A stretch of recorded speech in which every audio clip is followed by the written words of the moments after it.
চ্যাটার্জি বাড়িতে পৌঁছে প্রথমেই পুটুসের সঙ্গে একটা কাজ ছেড়ে নিলাম। এই রকম ছিল তোমার সাদা কাক? হ্যাঁ, তোমার কাছে এটা এলো কি করে? উইলের সইয়ের জন্য সবাই প্রস্তুত হয়েছে। তখন আমার পাঠানো মাধব চক্রবর্তীর পরিচয় সবাইকে দিলাম। উনি মাধব চক্রবর্তী নন, ওনাকে মাধব চক্রবর্তী সাজিয়ে আমি পাঠিয়েছিলাম। তারপর প্রথম থেকে শুরু করলাম রাধানাথপুরে তারাপ্রসন্ন ও নিভাননের সন্তান মাধব চক্রবর্তীকে দিয়ে। ওই চিঠিতে লেখা আছে, আপনার বাবা মারা যাবার ঠিক 1.5 মাস পর আপনার আর আপনার দাদা সুধাকরের মৃত্যু হবে। যদিও সুধাকর বাবু কাল রাতে ওইভাবে ঝাঁপিয়ে পড়ে সব দিব্যদৃষ্টে মিথ্যে করে চলে গেলেন। আর কেউ না জানলেও আপনি তো ভালো করেই জানেন মেশমশাই, পূর্ণশশী বাবুর দিব্যদৃষ্টি বলে কিচ্ছু ছিল না। আর মাধব নিভাননীর ছেলে হলেও পূর্ণশশী বাবুর ছেলে নয়। মাধবের আসল বাবা আপনার বাবা তারাপ্রসন্ন বাবু।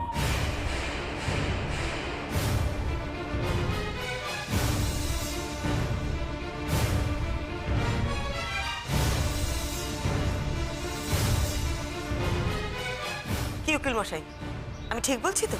তার মানে আমি কি করে বলবো তাই কি না? আর তাছাড়া মাধব তারাপ্রসন্নের ছেলে আমি জানি। মাধব তারাপ্রসন্ন সন্তান বলেই তো উনি অর্ধেক সম্পত্তি মাধবকে দিতে চেয়েছিলেন। উনি উইলটাও সেইভাবেই তৈরি করেছিলেন। অবশ্য সেই উইলটা মহামায়া ছিঁড়ে ফেলেন।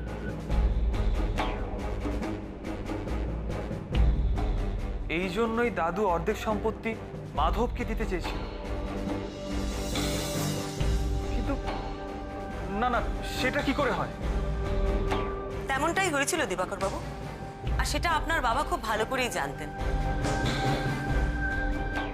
পূর্ণশশী বাবু চিঠিটা হাতে পাওয়ার পর মেসোমশাইয়ের আবার সব কথা মনে পড়ে যায়।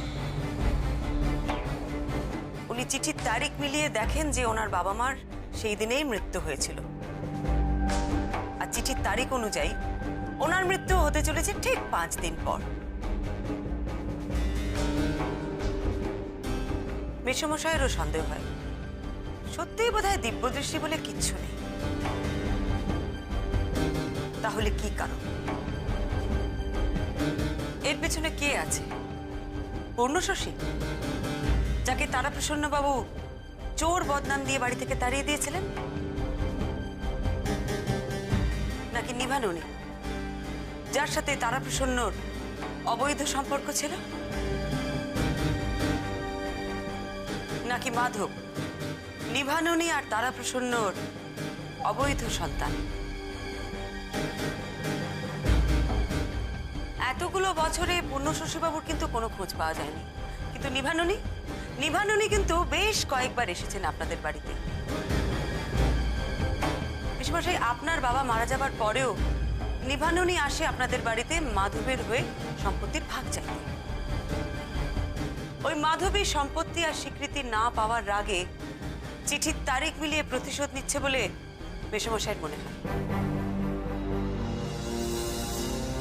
মেসোমশাইয়ের অবস্থা কিন্তু সত্যিই খুব ভয়ঙ্কর। একটা অজানা শত্রু সব সময় ওনার চারিপাশে ঘুরছে। সে ওনাকে দেখছে, কিন্তু উনি তাকে দেখতে পাচ্ছেন না। ওনার মনের মধ্যে সব সময় একটা কথা ঘুরছিল, ওই চিঠির তারিখ মিলিয়ে ওনারও একদিন মৃত্যু হবে, যেরকম ভাবে ওনার বাবা মা মারা গেছেন। সেই জন্য মেসোমশাই ঠিক করেন যে অর্ধেক সম্পত্তি উনি মাধবের নামে লিখে দেবেন। তাতে হয়তো মাধব একটু শান্ত হবে, মাধবের হাতে হয়তো ওনার মৃত্যু হবে, কিন্তু মাধব ওনার ছেলেদেরকে আর মারবে না। তাই না মেসোমশাই?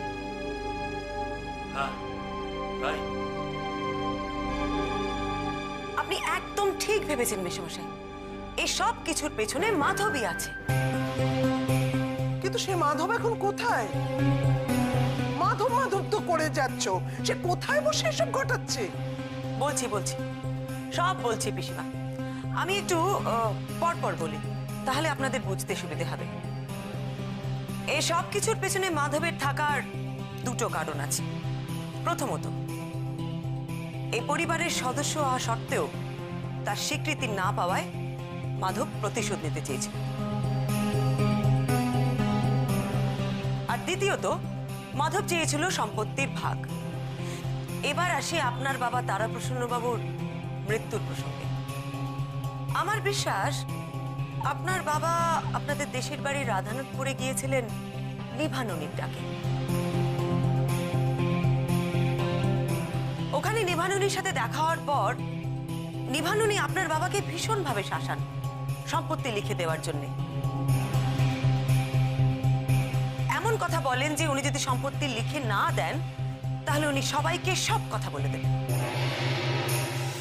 তোমার সম্পত্তির অর্ধেক ভাগ যা তার প্রাপ্য, তা যদি তুমি না দাও, তার থেকে যদি ওকে বঞ্চিত করো, আমি তোমাকে একদম ছাড়বো না।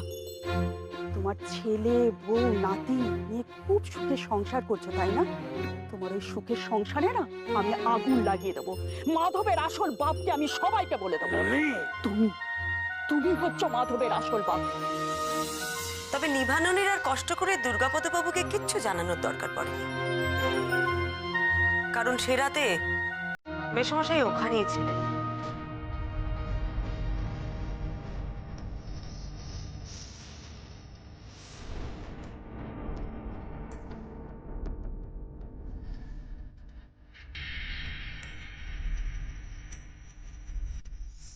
ওদের সব কথা শুনেছিলেন।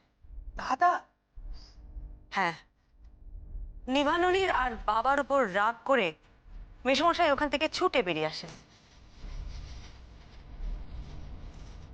আর ওনার বাবা ওনার পেছন পেছন ছুটে যান ওনাকে ফিরিয়ে আনার জন্য।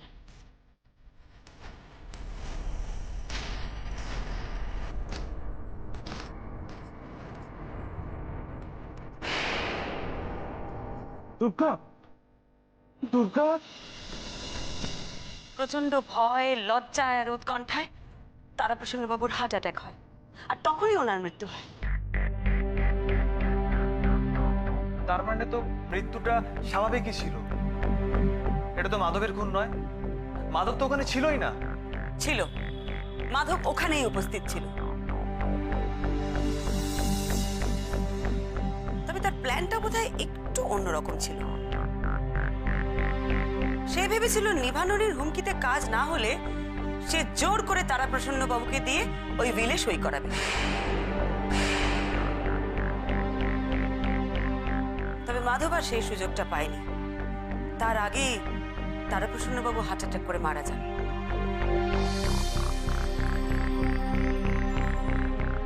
আমার আরো একটা অনুমান, চিঠির তারিখ মিলিয়ে সেদিন যখন তারাপ্রসন্ন বাবুর মৃত্যু ঘটে তখন মাধবের মাথায় আরেকটা আইডিয়া আসে। ওই চিঠির তারিখ মিলিয়ে বাকি খুনগুলো করার আইডিয়া। উনি আপনাদের পরিবারের মধ্যে একটা টেনশন তৈরি করে দেন। দিব্যদৃষ্টি বলে আপনারা সবটা মেনে নেবেন। আপনারা কেউ ভাববেনই না যে এগুলো আসলে খুন।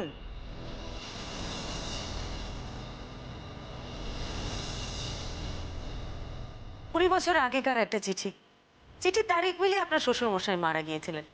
আর আপনার শ্বশুরমশাই মারা যাবার ঠিক 2 মাস বাদে আপনার শাশুড়ি মার মারা যাবার কথা ছিল।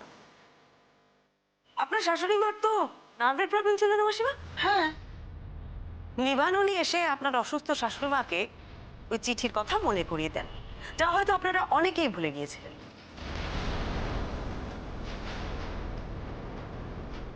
আর তার সাথে দিয়ে গেলেন একটা হুমকি, রাখে হরে মারে কে, মারে হরি রাখে কে।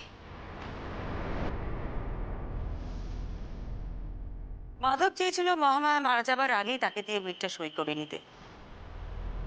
এমনটাই তার পরিকল্পনা ছিল। মাধবের সব থেকে বেশি রাগ ছিল মহামায়ার উপরে।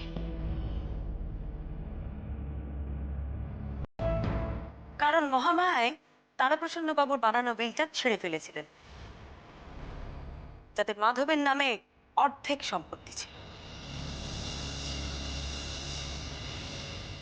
যদিও মহামায়া প্রথমে এদের আশ্রয় দিয়েছিলেন তো পরে সব জেনে মহামায়া দেবী মাধবকে আর তার মাকে বাড়ি থেকে বের করে দেয়।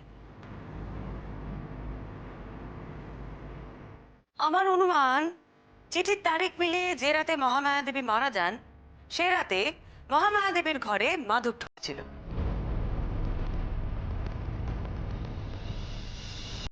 সবটাই তো পরমাদের অনুমানের কথা। ঘটনাগুলো যে ঠিক ঘটেছে তার তো কোনো উপযুক্ত প্রমাণ নেই। আর আসল মাধবী বা কোথায়? সুধাকর বাবু ঠাকুমার ঘরে ছিলেন ঠাকুমাকে পাহারা দেওয়ার জন্য। কিন্তু একটা সময়ের পর উনি ঘুমিয়ে পড়েন। উনি ঘুমের ঘরে দুটো হাত দেখেছিলেন, যে কথাটা উনি আমাদের বারবার বলেছেন।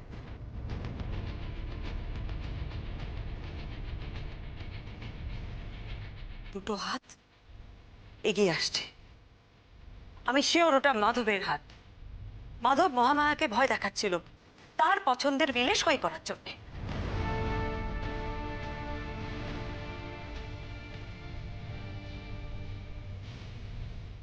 কিন্তু সেটা হয় না, কারণ মহামায়া দেবী এমন কিছু একটা দেখেছিলেন যেটা দেখে উনি প্রচন্ড ভয় পেয়ে যান। হার্ট আর নার্ভের পেশেন্ট মহামায়া সহ্য করতে পারেন না সেটা। তক্ষুনি ওনার হার্ট অ্যাটাক হয়ে যায় আর উনি মারা যান। দুটো হাত এগিয়ে আসছে। আমি শিওর ওটা মাধবের হাত। মাধব মহামায়াকে ভয় দেখাচ্ছিল তার পছন্দের মিলে সই করার জন্য। কিন্তু সেটা হয় না, কারণ মহামায়া দেবী এমন কিছু একটা দেখেছিলেন যেটা দেখে উনি প্রচন্ড ভয় পেয়ে যান। হার্ট আর নার্ভের পেশেন্ট মহামায়া সহ্য করতে পারেন না সেটা। তক্ষুনি ওনার হার্ট অ্যাটাক হয়ে যায় আর উনি মারা যান। ফলে এবারও মিলে সই হয় না। কি তাই তো উকিল মশাই? কি তখন থেকে তাই তো করছেন? সত্যি বাবা, কি বলছো বলো তো? জট খোলার বদলে তো জট পাকিয়ে যাচ্ছে। পিসিমা আমাকে পুরো কথাটা বলতে দিন, না হলে কি করে বুঝতে পারবেন আপনারা? আপনাদের মা মহামায়া যে বিলটা করেছিলেন তাতে শুধু মেসোমশাইয়ের নামই ছিল। তাই এবার মাধবকে অপেক্ষা করতে হলো অনেকগুলো বছর। এবার যে করেই হোক মাধবকে মেসোমশাইকে দিয়ে উইলটা তৈরি করাতে হবে, আর সেটাও মেসোমশাইয়ের মৃত্যুর আগে।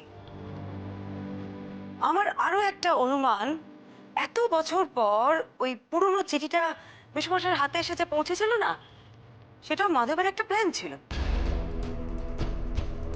মাধব খুব ভালো করে জানতো যে আপনাদের পুরনো দেশের বাড়ি ভাঙা হচ্ছে। সে আপনাদের পুরনো জিনিসপত্রের মধ্যে এমন ভাবে ওই চিঠিটা রেখে দিল যাতে ওটা খুব সহজে আপনাদের হাতে এসে পৌঁছায়।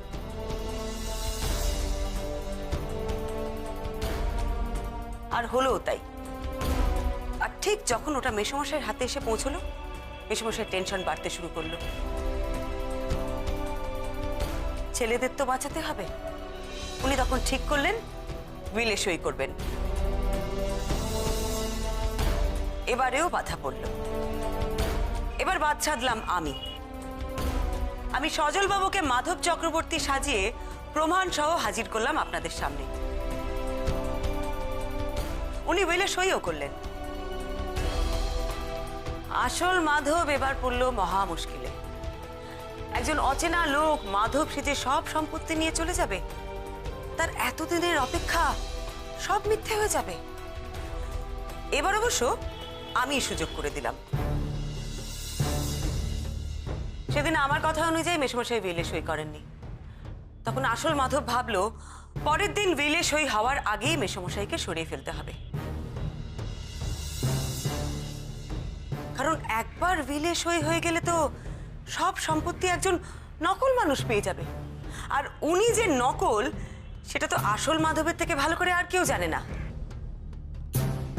তাই সুযোগ বুঝে মাধব আপনার ঘরে ঢুকে ওই ফ্যানের স্ক্রুটা ঢিলে করে দেয়।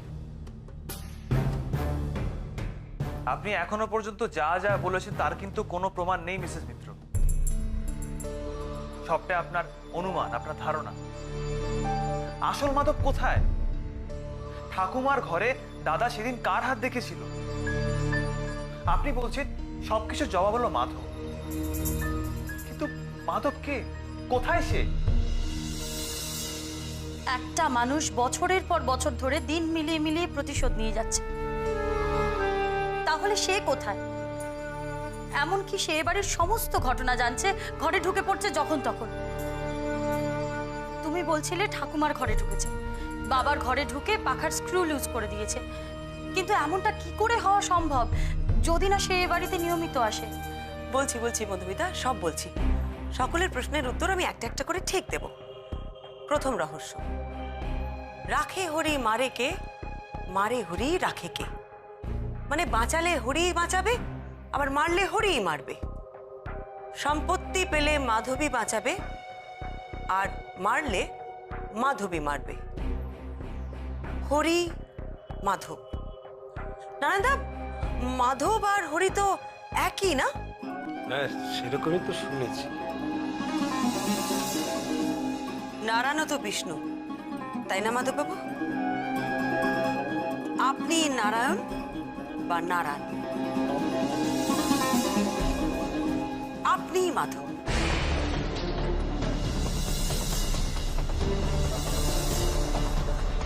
আর আপনি মারে হরির রাখে কে হরি, ঠিক কিনা?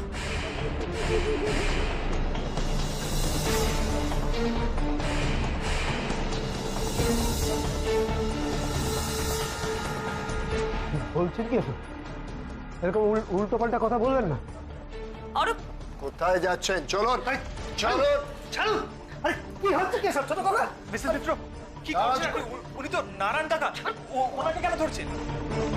ধরছি কারণ উনি আসল মাধব। কাল রাতে আপনার দাদাকে উনি খুন করেছেন।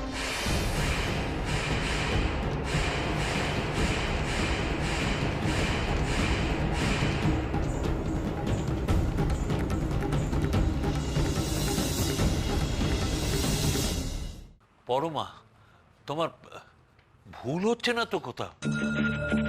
এইসব তুমি কি বলছো পরমা? ও একটা বয়স্ক দুর্বল মানুষ, ও এতদিন ধরে আমাদের বাড়িতে আছে। না না না, তোমার নিশ্চয়ই কোথাও ভুল হচ্ছে। দেখুন দেখুন আপনারা সবাই দেখুন, আমি একটা বুড়ো অসহায় গরিব নেশাখোর মানুষ, আমাকে একা পেয়ে কিরকম অত্যাচার করছে। ও বর্তাবাবু, ও দিদি, আমাকে বাঁচাও না, আমাকে বাঁচাও। বন্ধ করুন আপনার নাটক। আপনি নেশাখোর মোটেই নন। এত বছর ধরে এই বাড়ির প্রত্যেকটা মানুষের বিশ্বাসকে আপনি কাজে লাগিয়েছেন। দিবাকর বাবু, দেখুন দেখুন ওনার হাতটা ভালো করে দেখুন। দেখুন, কি বুঝলেন? আমি তো কিছুই বুঝতে পারছি না। সেই তো, আপনারা কেউ কিছু বুঝতে পারেননি বলেই তো উনি এতদিন ধরে আপনাদের সবাইকে বোকা বানিয়েছেন। এই লোকটা কি চতুর আপনারা ধরতেও পারেননি? যে এত বছর ধরে আফিন খায়, তার নখ কখনো এত পরিষ্কার হতে পারে? নীলচে হয়ে যায়। আপনার নখ এত সাদা কি করে, এত পরিষ্কার কি করে আপনার নখ? আমি কিছু জানি না, আমি মানব নই। ও ছোট কথা, তুই বলতে পারছিস ওদেরকে আমি তোর নানা খাওয়া?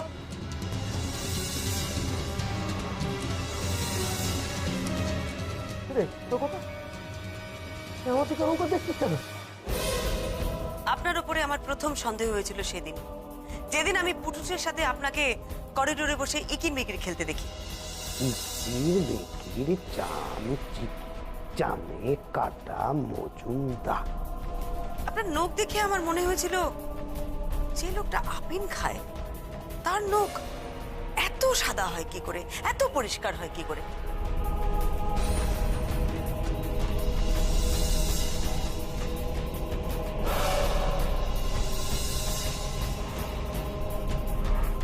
আপনাকে দেখে আমার সন্দেহজনক মনে হয়েছিল ঠিকই, কিন্তু মাধব মনে হয়নি।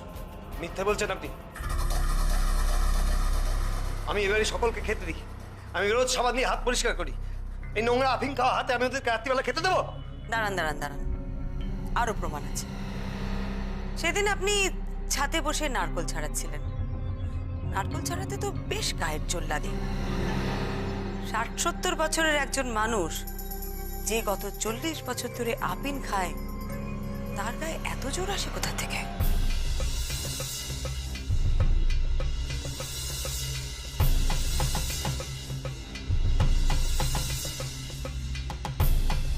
এ কেমন কথা? আপনি বাজে কথা বলছেন। বাবু, তুমি এদের দাঁড় করে দাও। সেদিন ছাতে আমার সাথে কথা বলতে বলতে আপনি মুখ ফসকে একটা কথা বলে ফেলেন। নিজের নাম বলতে গিয়ে আপনি বলেন নারায়ণ চাটুর্যে। বড়বাবু ও পরমনের মানুষ ছিলেন, নাহলেই নেশাখোর বুড়ো নারায়ণ চ্যাটার্জি কেউ কাজ দেয়। আচ্ছা মেশমশাই, ইনি কি এ বাড়িতে নারায়ণ চাটুর্যে পরিচয় আছেন? না, নারায়ণ দাস।